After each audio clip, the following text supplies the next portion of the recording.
The evening settled over the cul-de-sac like a soft blanket.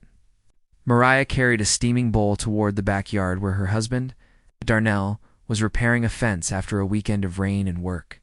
Two men in shabby uniforms materialized at the end of the drive and announced themselves as HOA, forcers with badges that looked bought from a prop shop. Their voices were loud and scripted, their eyes scanning for compliance and fear. Mariah's skin prickled. Something about them felt wrong, but she walked forward to speak anyway and smile. She stepped closer and asked to see identification. The taller man smirked and moved too quickly. His hand struck her face before she could react.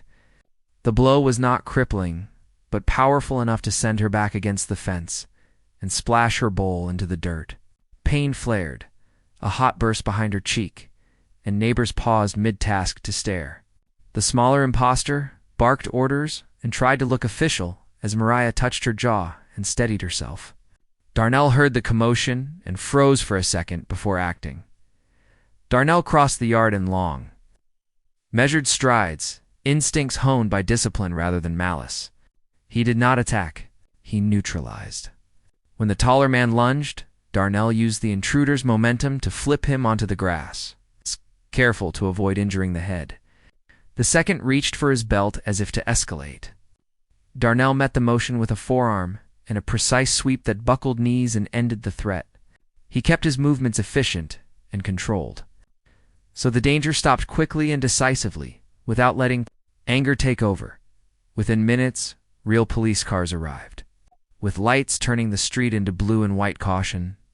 Officers took statements, checked IDs, and found nothing legitimate about the imposter's badges or stories.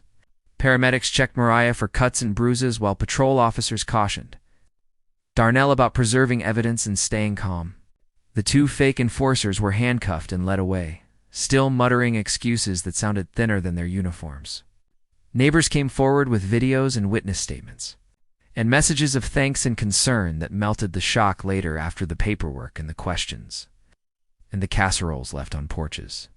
The cul-de-sac returned to its ordinary rhythm. Mariah and Darnell sat on their repaired porch steps and watched children pedal past, small wheels whispering reassurance. She touched the fading bruise at her jaw and admitted she felt proud and uneasy at once. Proud that she spoke up, and uneasy that force had been needed. He took her hand and promised protection that meant presence and calm rather than aggression.